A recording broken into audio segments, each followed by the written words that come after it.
Hello, and welcome to the Muses Lab, your destination for all things pleasure as it relates to our human experience, relationships, spirituality, and sexuality.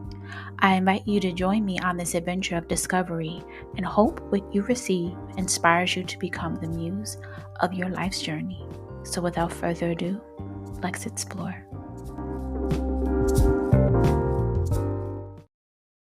Hello, and welcome to the Muses Lab podcast. I am your host, Siobhan L. And I'm just going to be emotive today because at the date of this recording, which is April 14th, 2024, the moon is in tropical Cancer. So feelings and emotions, at least for me, are heightened at this time. So this is going to be emotive because I'm just going to lean into it and allow that to lead, allow my heart and my feelings to lead. Technically the transiting moon would be considered trine or amplified with my natal moon, the moon that's in my birth chart, which is Scorpio. So here we go. The depths of the waters are beginning to rise.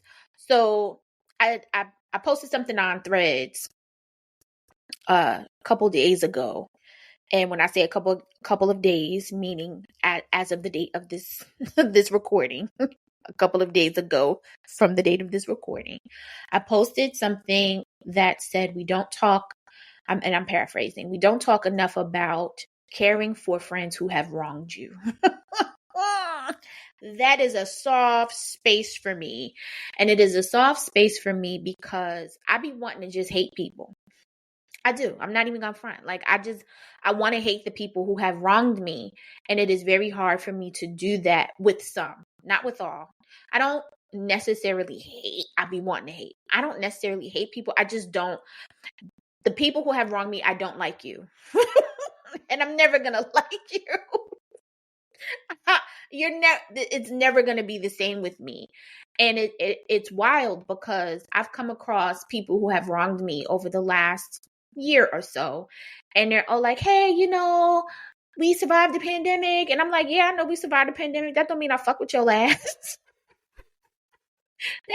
You don't get a pass because you survived COVID, my nigga. Like, that's not how this works.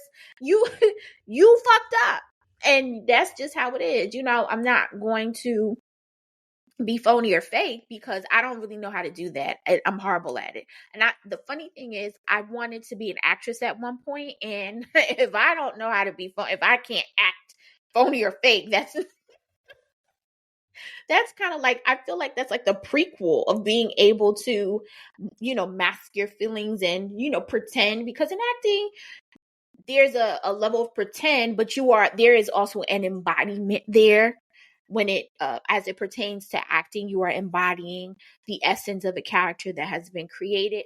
But I don't know how to embody phony or fake. I don't know how to do that. I don't.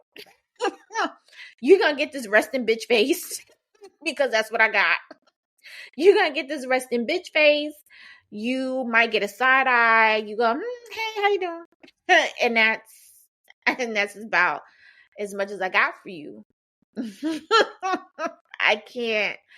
I'm not going to sit and have conversation with you as if we are besties, because we are not. And I'm not going to pretend to act as if I'm interested in what you have to say if we are communing in the same space, because we have mutuals, things like that. In the third, I'm not going to act like I want to hear anything that you say. And this is where ADHD helps me, because I can absolutely tune you the fuck out. Like I don't know how to, and I really don't want to either. I don't know how to be fake or phony. So there are a large number of people who have wronged me in my life that I will never give two shits about. I won't. But there are some people who I drew a strong closeness to, and betrayal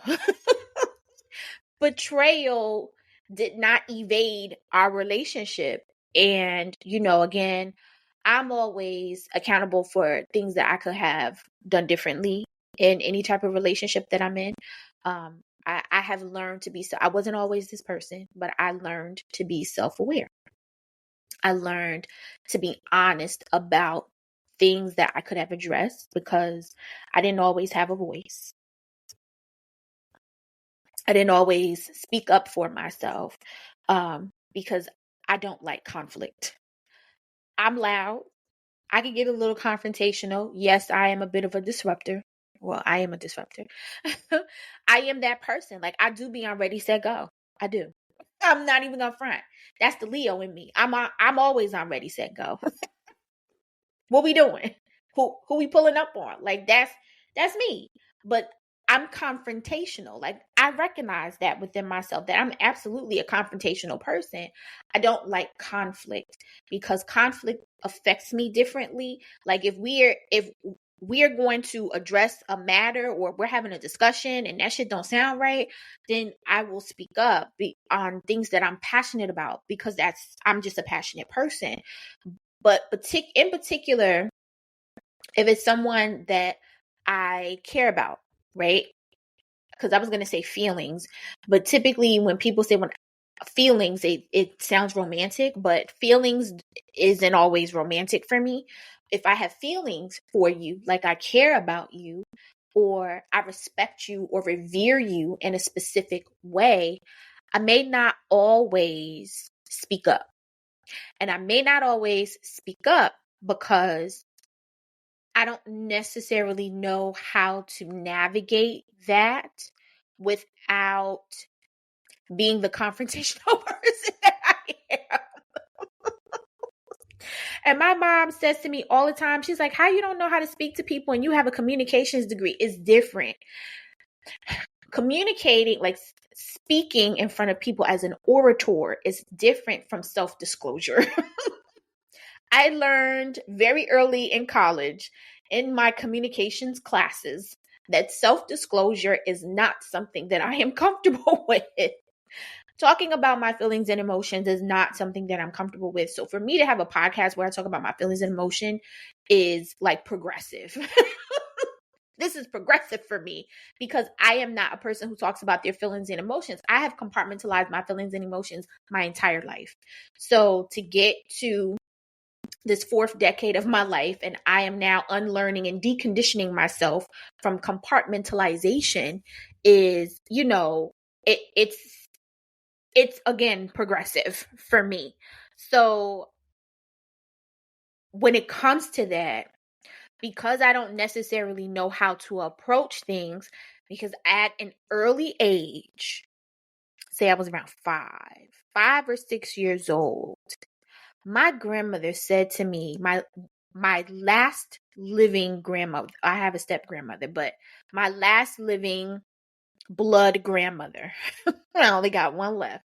My last living blood grandmother said to me at 5 or 6, your words are cutting. You should work on that. I'm 5. Of course, I'm going to say whatever the fuck comes out of my, I'm 5. But she said that to me. And I compartmentalized that. I ingested that. And I remember that vividly. I don't have too many memories between my toddler adolescent stage. Certain things have been blocked for whatever reason. Certain things are a little blurry, and then certain things are very vivid. That conversation is very vivid. We were standing, it was an evening time. I cannot remember what I said, but I remember her saying to me, your words are very cutting, and you should watch how you talk to people because you don't say things that are nice. We were standing in the kitchen. She was on one side of the kitchen table and I was on the other side of the kitchen table. It was the evening time. Not late evening, early evening. I remember that vividly. I wish I could remember what I said, but I do not remember what I said. But I do remember her saying to me, your words are cutting and you need to watch how you speak to people. And I internalized that. And from that point forward, I stopped.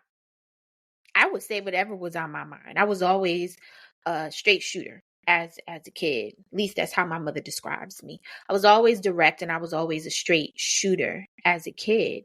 And when she said that, I stopped. So because I internalized it and I compartmentalized my feelings, I don't even think I told my mother what she said.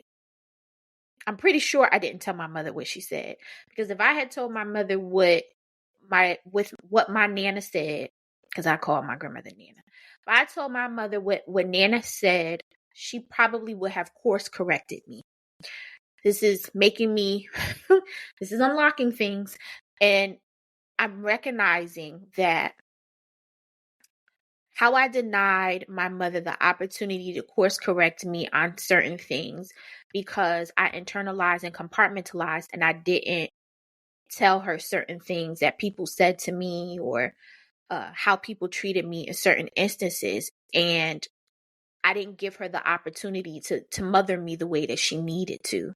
Wow. I'm going to go tell her that when I finish recording this podcast. Because there's a lot of things I never said to my mother that she just didn't know. And she couldn't understand why certain parts of myself changed. She couldn't understand it. And I didn't really know how to express it. And I probably felt like if I had said something to my mother, that she would have tried to beat everybody up, because my mother's about that life. Back in the day, my mother would beat your ass. No, my mother would tell you that she got saved at some point and she's very spiritual and all these other things. Now, growth, evolution and growth. But my mother back in the day, she's about that life. She beat your ass, okay? And I probably thought I didn't want my mom to go to jail or like curse people out, because my mother, bless your soul, okay? And I probably allowed those things. I made decisions for my mother without giving her the opportunity to make those decisions, in fear of repercussions or retaliation or what have you. I don't know how. The fact that I'm thinking like this at like 5 and 6 is like wild to me. But that's how I was moving back then. That's how I move now. But the fact that at such a young age, I was thinking about repercussions and retaliation. So to spare myself and other people, I just kept quiet. And I never quite learned how to edit myself and how to properly communicate my feelings in a way that was true to myself, authentic to myself, but also did not deny myself the agency to speak up, right? So, wow. Whew. Cancer moon. So because of that, people wronged me, and I did not always say my piece. And because I compartmentalized and I internalized things and I ingested things, by the time I was at my peak, nobody would recognize why I was losing my shit. And that's because I let actions that people did towards me, the way people wronged me, I let so many things slide that by the time we got to like the 100th wrong inference, the 100th inference towards me, by the time we got there, I was ready to slit everybody's throat, because I was at my peak. I was there. The straw on the camel's back, the icing on the cake, whatever idiom you want to use, I was there. And, I would, at that point, I'm saying whatever is coming to my mind, because I don't have control over my emotions. And unfortunately, I have control over my emotions in certain instances. I do not have control over my anger and my rage. And I'm very transparent about that. And I choose peace every day, because I have uncontrolled anger and rage. And if I unleash those things, I am uncertain of what the outcomes would be. So I choose peace. But I've also learned to speak up for myself. With that said, there are a lot of people who have done some really, really fucked up things to me, and I still care about their well-being. And I don't want to care. I don't want to care about these people's well-beings, but I do. And it's hard. It has been hard for me to end certain friendships. It's been hard for me to close certain doors because I want to say it's how we bonded. Some people, I wouldn't call it a trauma bond, but our struggles, someone listening to this may say, oh, that's a trauma bond. But our struggles connected us in certain ways. And we were supportive of each other. We were encouraging to one another. We allowed space or held space for one another to be vulnerable, to be transparent. And that grew closeness. And because I wear my heart on my sleeve, and I can admit that oftentimes I am naive about people's representative. I still like to believe that I have great discernment and I have a good judge of character, but also because I often bond so deeply. This is my Scorpio moon. I bond very deeply with people. I often see things. It's not that I don't see it. I see it and I am in disbelief. I am in disbelief at what I'm seeing because who are you? You are not the person I met then. Who is this? And I'm like, nah, I start gaslighting myself. And that might be another podcast episode, gaslighting yourself, second guessing your intuition, and you end up gaslighting yourself. I start gaslighting myself, and I'm like, who are you? This can't be real. Maybe you're just going through something because I'm that person. People who might be in a low vibrational state, that's not who they are. That's where they are at the time. And we are not our circumstances. I'm a firm believer that some of y'all will be like, girl, get it together. But I'm a firm believer that we are not we should not be, and we are not identified or defined by our circumstances, right? Because if that was the case, half of the celebrities that people revere, you would hate. If people were defined and identified by their circumstances and things that they experience and things that they go through, if that's the case, then half of the celebrities, influencers, and even the personal people in your hyper local ecosystem, you would not fuck with. If that's the case. So I do not believe that people should be identified and defined by their circumstances because we have the ability to rise above those things, right? So when I see certain behaviors, I'm like, maybe they just going through some stuff. What I had to allow myself to accept is that people can't be going through stuff 24/7, 365, right? There are certain instances where there's reprieve, right? There are certain instances where there is reprieve. And if said person is cycling through their challenges, their issues 24/7, 365, that's a problem. And they should go seek assistance for that. But I am not the assistant. I am not the fixer. That's a hard lesson I had to learn too. I'm not the fixer. I'm not the fixer. I don't fix people's problems. I give you perspective, I give you guidance, and I tell you and I'll tell you some suggestions on what to do, but I can't fix your problems. I'm not Iyanla. I'm not Iyanla. I don't fix your life. I give you perspective on life and give you some suggestions on what you should do. I'll give you recommendations. I could recommend you fix some things in your life. Like I can make recommendations, but I can't actually fix it. I can't do that.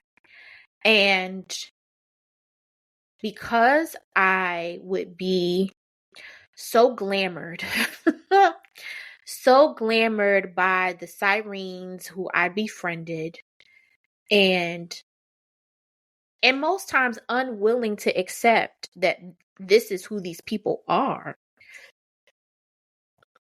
It put me in compromising positions with myself.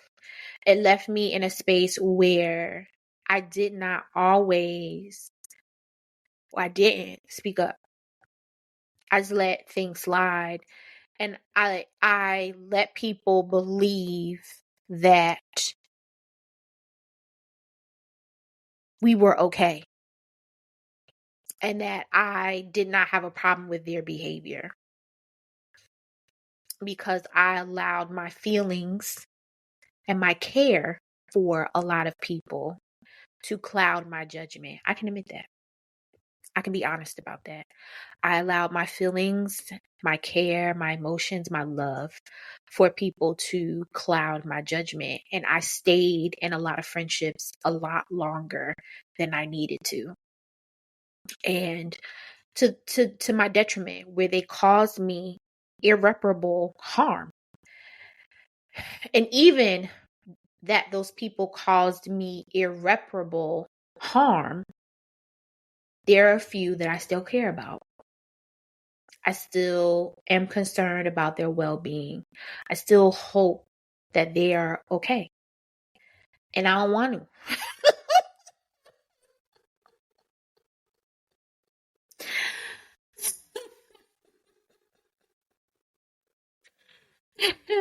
I don't want to care. I want to give a shit about these people.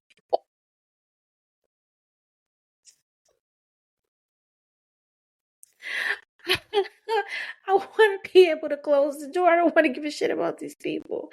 I want to tell these motherfuckers, go ahead, take care of yourself. That's my sign off. That's if anybody has ever heard me go, yeah, good, take care of yourself. I close the door. When I tell you to take care of yourself, not take care, not that. Take care. Oh, take care. Because take care is normally followed by see you later, or take care, keep in touch, or some other form of salutation, right? Take care. That's the door still open. Take care of yourself. Take care of yourself. Door closed. Oh, okay. Take care of yourself. That's wonderful. Take care of yourself. Door closed.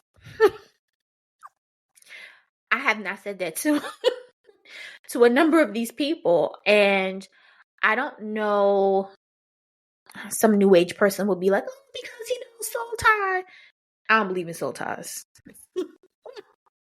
That is the podcast episode that I've yet to do. I don't believe in soul ties, because that doesn't even make sense. Why would first of all, the fact that my soul came down here and chose this life, I got beef with. I got beef. I got beef with the fact that my soul came and chose and my life isn't hard, but there's some challenges.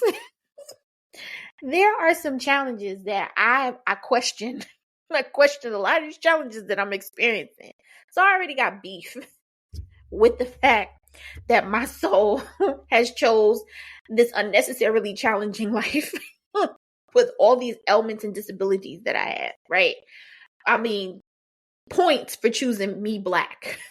Okay, points. Especially choosing me as a Black woman, points. Points for me coming down here, my soul coming down here in a Black ass, feminine ass body, right? Cool. I'm points for that. The rest of this shit, we need to have a conversation, right? So already I am beefing with my soul choosing this challenging ass life. You think to think that after choosing this challenging life that my soul would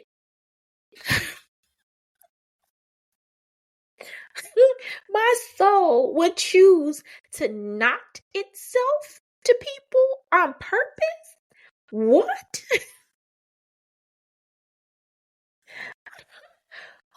In their right? Who in their right mind would? What? That makes no sense. Oh, you said with that person, that's a soul tie. What? Are, why are you demonizing sex? One. Two, why are you trying to scare me from my own pleasure? Why would you say that? What? If you don't get that 14th century antiquated ass mindset out of here, what?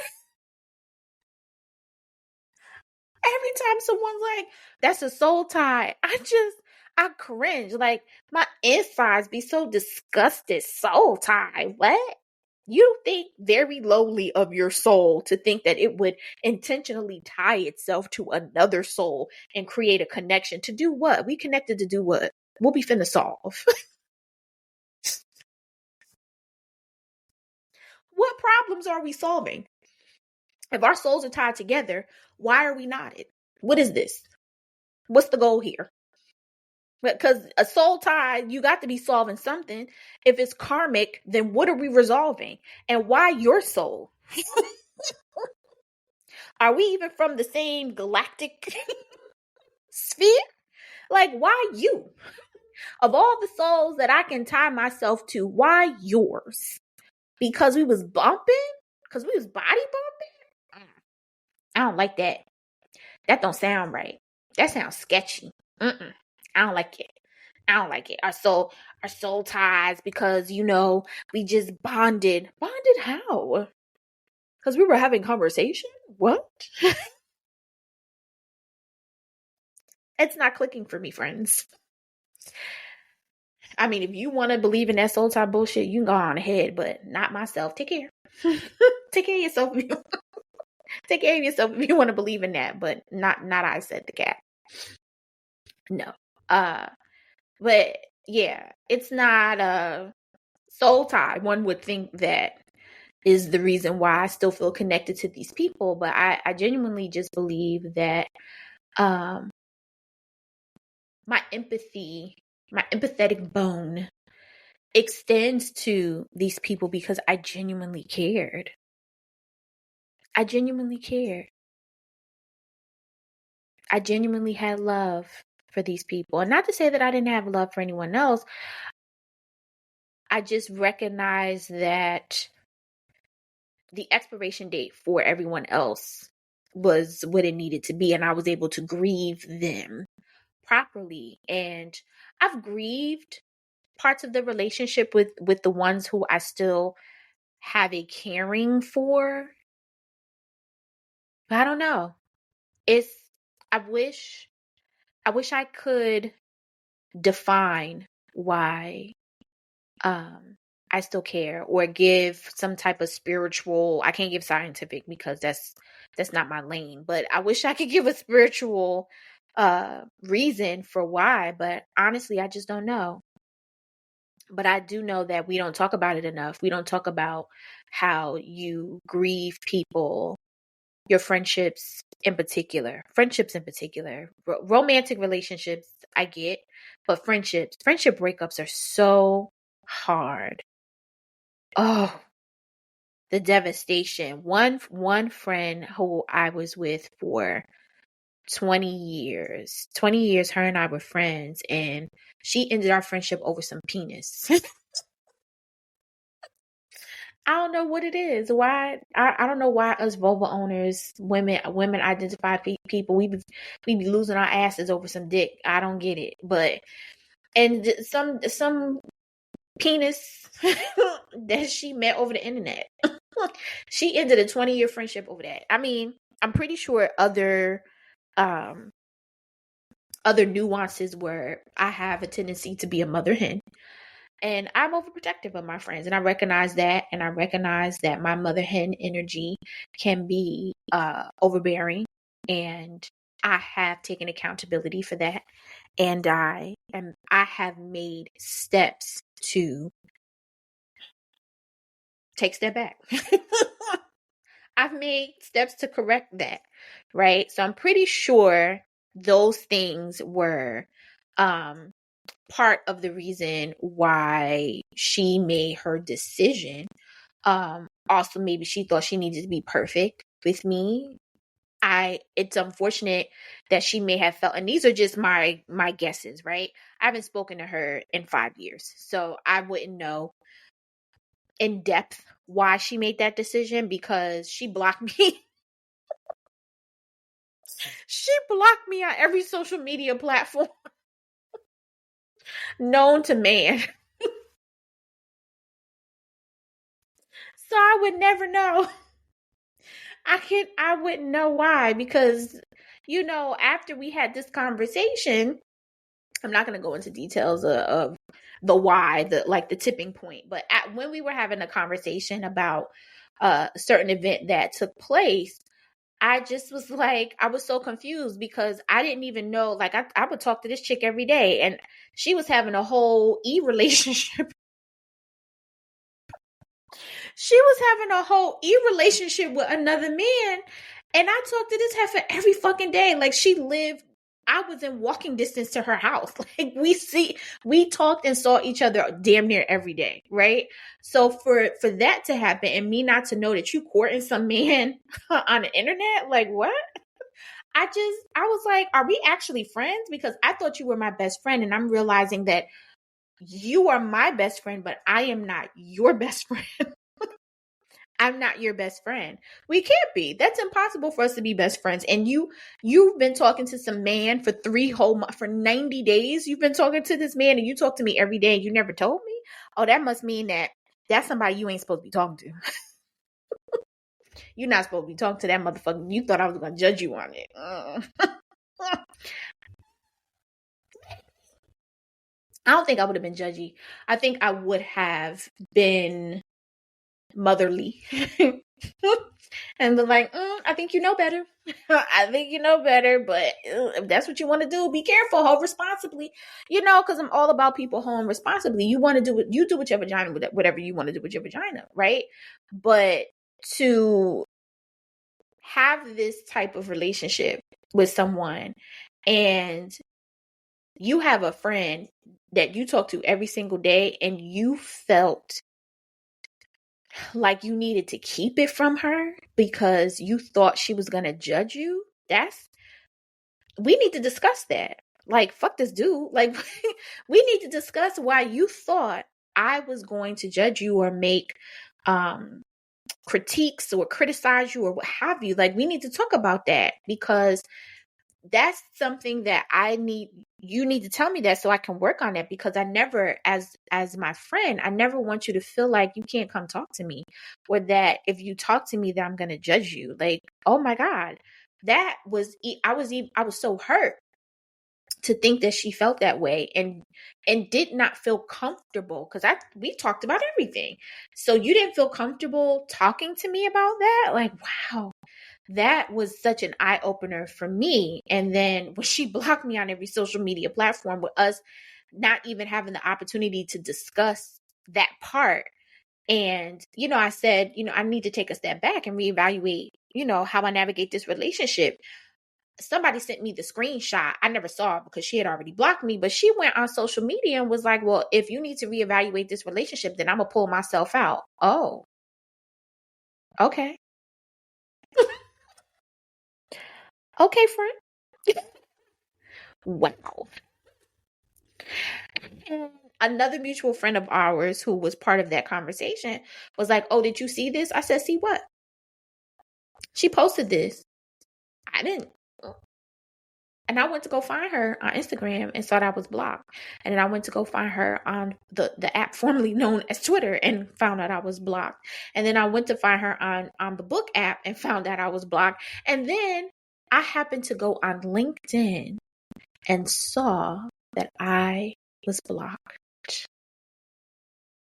And then someone screenshot me something she put on Facebook where it said, if we fell out, stay there. Oh, now I'm the villain in your narrative. But don't nobody know that we fell out over some dick. I stopped caring about that bitch. But I had to grieve. That was hard. That was hard because she was like a sister to me. She was like my little sis. I loved her. I loved her like a sister. I would have done anything for her. And for something so simple that a conversation could have solved to end a 20-year friendship, I had to grieve that. That one was really, really hard for me. And there's a part of me that still wanted to kind of care. Like, I almost wanted to walk around the corner to the house and be like, bitch, what the fuck is wrong with you? But I also know that there are times where you have to accept the expiration date. Because it's not the first time we, quote unquote, fell out. It's not. And it wouldn't have, the first time we fell out was also over some dick. Not me. Like, it was, her boyfriend at the time thought I was trying to break up their relationship. And I wasn't. I just was saving her. I was coming to her rescue because she was putting herself in a lot of compromising positions. But because I was the person who was rescuing her, and because I was the person that she was always with, he hated me and thought that I was the reason that they were having problems in their relationship. And anyone who can put you in the middle of them and their partner and not be honest about where they are in a relationship and use you as a scapegoat, is that really your friend? And we spun the block. We did. We spun the block. I let her back in and I thought we were good. And then poof, she let me know that we was never friends. And, I cared for a while. And then Twitter. Gosh, I want to remember his handle. Producer from Jersey. For some reason, his handle, his name escapes me. But he posted a video and was like, if we fell out over some dick, y'all niggas better be married. And I felt that in my soul. Cause I know you didn't end our friendship, our 20-year friendship over some dick. Y'all niggas better be married. They not. They not married. I don't even know how long that shit lasted, but they not. But if you were willing to end our friendship over that, y'all should have stayed together forever. You should have found a way to work it out. Because what was that? That was dumb. And when I saw that video, it gave me the peace that I needed. And I eventually I let it go. But,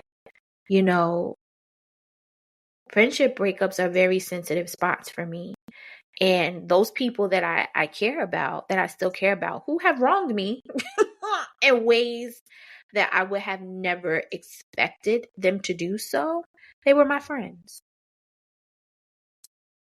They were my friends. I believed wholeheartedly that they were my friends. And it sucks that I am having challenges closing the door, because I don't want to put my heart back in the fire to get burned. I don't want to put my heart back in the ring to get bruised. I don't want to do that to myself. But it's just I don't know. I don't know why I'm having a challenge closing the door. But it's as if I'm unable to at this time. Some person might say, well, maybe there's still more things. I would normally say that, but I feel like in this instance, it's an excuse. I feel like it's an excuse. I don't feel like there are more things that we need to work through, or there's more to the relationship that needs to be had or experienced or whatever. I really think it's just a me thing. I really think I am having the challenge of letting go. And there may be a part of myself that doesn't want to. But it doesn't make sense that I don't want to, because a tiger never changes its stripes. The late great Dr. Maya Angelou said, when people show you who they are, believe them. Kodak said, I see your true colors shining through. And them colors of Roy G. Biv don't ever go out of style, okay? Roy G. Biv is consistent. You can look at a rainbow in the sky. Roy G. Biv is consistent. Those are the true colors. They don't change. The rainbows in the sky do not change. Okay? So I don't know, but if you have rocked with me for this long, because I went in so many different directions, and I'm just going to attribute it to the moon in Cancer, the moon in tropical Cancer, and me being emotive and really needing to just talk. I needed to talk about the different variations of my experiences with friendships, to talk about my growth in being a better friend. So I know I touched on different nuances, but if you have rocked with me for this amount of time, thank you. Thank you for staying in. Thank you for hanging in there. But I do hope the experiences that I shared were helpful. And maybe this is your prompt to do your own self-discovery. Maybe this is your prompt to have an exit strategy for relationships that are no longer serving you. You know, the astrology bays say we are going to feel the effects of the eclipse for the next 6 months, leading into the Pisces eclipse in September. Either September or October, but there's another eclipse in the fall. I will say that. So leading to the next eclipse in the fall, we are going to feel the effects of this solar eclipse up until that time. So this may be the prompt, your journey to start reevaluating your relationships, your friendships, and even assessing why you still care about people who've done you wrong. I know the Christians will be like, well, because, Jesus said, I know what Jesus said. I grew up Baptist. I know what Jesus said. What I know is that it don't sit right in my spirit, is what I know. I don't got no issues with Jesus. I just know them words don't sit right with me. Those words do not sit right with me. Okay? They don't. Loving, they wronged you, but still give them love. That don't sit right with me. It don't. It never did. It never did. Even as a church girl, I grew up Baptist, and I was on the usher board, which I miss being an usher. That's another conversation, but I miss being an usher. I love that. Being an usher was so satisfying, so gratifying. Being in servitude to the community as an usher was so gratifying. But I was an usher. I was part of the choir at one point, but I was very active in the church. And even as someone who was very active in the church, that never resonated with me. That never resonated with me. It never resonated with me. It never will. Loving someone who's wronged me it feels imbalanced. And that's why I have challenges for caring for people who have wronged me, because why do I care? Why do I care about you? I should not care. I shouldn't give two flying flips about your life after you did what you did to me. Why do I care? But for some reason, it's the mystery. It's an unsolved mystery at this time. Because I'm going to figure out why. But it is an unsolved mystery at this time. So if that resonates with you, then here's your prompt to go solve the mystery and to get to the root. And, you know, if you're a spiritual bae, then, you know, pull out your cards, your runes, your coins, do some candle work, take a bath, whatever tools that you use to divine, whatever technology you use to divine, however you communicate with your good spirits. This is your prompt to go figure out the root. And maybe I will do the same. Yeah. That feels good. I feel better. I feel better now. And I hope y'all do too. Again, thank you for rocking with me. Thank you for tuning in to the Muses Lab. And until we meet again.